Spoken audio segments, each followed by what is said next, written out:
discussing something that oddly, when me and Jaws D were like, okay, we're going to talk about this for the podcast, we gathered back to talk about this for the podcast and realized all the information we had was removed off the internet. We don't know what's going on specifically. We have some theories, which we'll get into, but the Transformers collaboration Ghostbusters MP-10GB Optimus Prime Ecto 35, which is the Optimus Prime that, is based off of the Ecto 1 in coloring and everything with the Ghostbusters crossover, not to be confused with the Ecto 1 transforming Transformer that is a GameStop exclusive and stuff like that. This is a masterpiece Optimus Prime colored like so. Now, when this news originally broke and the images were all over the place, everything was fine, and then literally a couple days later, it all got pulled off. Yeah. And everyone was kind of like, whoa, what's going on here, including us, going like, whoa, that's weird. Now, what's the story? We did a little digging, and it seems that this is going to be a San Diego Comic-Con exclusive. So with an MSRP of $149.99. And I guess it's probably going to be, it's going to be one of those cases, because there's sometimes they have SDCC exclusives that they're exclusive to San Diego Comic-Con, and then they're later on available in retail. I know that they did that with Masterpiece Rodimus way back in the day, where I forget what they call it. They call it, like, I think it's called like the first look versions or something. They have like a special sticker on them. So because the fact that the MSRP says on shelves 7/18/19, and I'm just like, so is it going to also be available in retail, like, or is it going to be available through the Hasbro Pulse website? That seems to be this new platform for them. So, I mean, again, with the absence of Toys R Us, I don't really know where that's going to go. But either way, we're probably going to learn more about this. I always feel like every time we talk about it, and then the next day we learn. We get more info about it. We get more info the next day, and then the viewers usually have to chime in the comments and give us the update.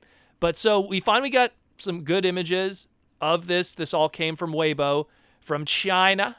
Yeah. Even though, oddly enough, this is made in Vietnam, so I don't know how it still ends up in China. But we finally got a good look at the packaging. It's from a Zoid factory, I would say. Yeah, it looks like it. Because if you look in the background where I see that, he's standing, it says like Wild Liger and all the other ones in the background. Those are all Zoid model kits back there from the new Zoid series. I don't know what's going on there, but either way, what's cool about this is the packaging itself is very reminiscent of that of a Proton pack, specifically on the back. It talks about how, both Transformers and Ghostbusters share an anniversary together. So they kind of, they bring up that with the slime on it and everything. And again, like on the back of the packaging, it shows the Ecto 1 the Proton pack kind of design to it with the slime on it. It all looks spectacular. And then when we actually have the out-of-package images, we have some really nice looks of the Optimus Prime, his little extra companion, which is a Slimer PVC figure, as well as looks like a ghost capture weapon too, which is what Roller pretty much is painted from what it looks like. Yeah. And retooled also. So there's a lot of I think there's something a little bit extra, but I think we're going to talk about it when we talk about the other pictures that came out too. Yeah, so, and then again, when we get to the trailer has all the little paint-ups that would be found on the original Ecto 1, who you're going to call, the phone number, some slime splashed all over it. This was all stuff that a while back we were talking about. Ectoplasm splashed on there the you side. Go. Get all nerdy about it. Or Ecto Cooler if you want to drink that sludge. But this is something we discussed a while back when we talked about the comics and how we had a picture of Optimus Prime's arm when the comics did the combining of the covers. Yeah, it was like his a part of his Energon axe. Yeah, and a little bit of his arm. Yeah. Yeah. And so because we saw that it was white and it's obviously not Ultra Magnus, we pretty much speculated this is going to be Well, actually, I think we talked about this way before. Oh yeah, when the way listing came up. Way, and we're way like, before. What? Oh yeah, we talked if you I'm pretty sure if you just type Transformers Slag Ghostbusters, this is something that we've been discussing for it feels like almost all of last year. There was an early listing that came up. We speculated. Then we were shown the Ecto-1 transforming Transformer, and we thought, oh, maybe it's that instead. And then the comic came out, and then we still see the Optimus Prime arm, and we're, it's us breaking down everything and trying to figure out what's going on behind the scenes here. But this is really cool. Well, there's also a few other things. Yeah, go ahead. So if you look at, we have like another picture here that lets us know that it's an SDCC exclusive.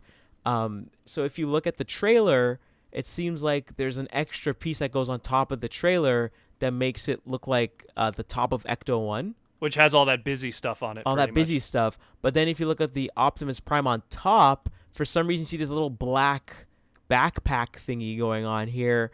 And then you're also seeing this cable kind of going past his forearm to his ion blaster. Mm-hmm. Do you see that? Yeah, I see that. Yeah, I noticed that. So what you're pretty much trying to say is that there's probably something, and again, this probably relates to when we look back at the old MP-10 going all the way back. He kind of came with a rocket pack, like the whole like side swipe kind of thing. So it wouldn't surprise me if they made the effort to retool Roller and give him the ghost capture device, pieces and everything. Yeah, exactly. To retool, not even retool. I bet they probably just made it from scratch. A proton pack, have a little cable that attaches to the ion blaster to make it look like a ghost capture blaster or whatever you want to call it, and just get that whole visual. And I mean, this looks great. This looks great. Did we talk about the hatch for the Matrix? Oh no, we didn't talk about that yet. That's a whole other thing too. So there's also other images that show pretty much Optimus Prime when you open his chest. You have the cover for the Matrix of Leadership before it opens the flap completely. So we don't even know what the Matrix looks like, but at least the Matrix cover, which is that first metallic piece that covers before it opens up and shows the Matrix of Leadership and Optimus chest there. It says Ecto 35 New York on there. Yeah. So I'm still curious, what does the Matrix look like? We still don't know what that looks like yet. And then also the Roller itself is basically the capture trapper. Device. Yeah, the capture device. So it's a separate piece for the backpack, and Roller straight up looks like the capture device. And what's cool from what we see with the image, because there's a handle on the capture device Roller, like Optimus could hold him, which is something unique to it. And I also think that it might open up because I'm looking at the back part of not the handle, but like where it curves down to like the back of Roller. It looks like a hinge there. I think there's a hinge there, so it could probably open up, and I think maybe the button might do something and open it up or something. There's also like a like you're seeing like maybe little hinges here and there and stuff like that. I think it does open up because there's a peg in the center where you're supposed to put your Slimer. Mm-hmm. So they probably have a thing where it could also open up, and then the Slimer could be standing above it. Maybe it even lights up. You never know. Maybe that red peg dot, might be electronic based, and it might have a light up gimmick, just like how when the trapper opens and all the whatever you want to call it, the light emits before the ghost gets pulled into it. I know there's a Ghostbuster fan listening to us right now. It's probably like pulling their hair out. And they're like, no, it's called it's called so. We know a hardcore Ghostbuster fan in Montreal. I think I'm going to send him this episode so he could just be like, what the hell are you guys talking about? I love the movies, but I don't know the lingo. But either way, like this is great. This is great.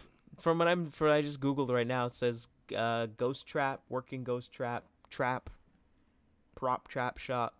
I think it's I think we might be right. We might be right. But then everyone's like, wrong, thumbs You're down. wrong. You're wrong. It's called so-and-so. Either way, yeah, don't thumbs down. It's just because we don't know. But this is cool. This is really cool. What's cool about this is because Masterpiece molds in the past have gotten all kinds of different repaints and stuff throughout the years. There was the Ava repaint. There were so many that like cross the Bapes yeah, one. the Bape that always cross pollinate with all these other licenses and stuff. But the one thing with all of these that I mentioned is none of them have ever went the extra effort to retool or include an extra accessory or something. Especially even the basketball ones, that are like colored like basketball shoes. How they don't really like even include a basketball or a pair of shoes or something. Yeah. They're just kind of straight up repaints. But this is something that's like they went the extra mile. They actually like really retooled in a lot of different areas to really make it something special. Maybe because it's also cross-promoting with a comic book line, and so that Optimus has his own unique design and stuff, in the same way that I guess maybe if there was an Ava versus Transformer comic, they probably would have made an extra effort. But this is still pretty cool. And we just also wanted to talk about this because all the images have pretty much disappeared, so people aren't really able to discuss it or look it up. So we wanted to kind of also have it that people could still, at least in a small way, have an ability to kind of look at images of this before it becomes more public.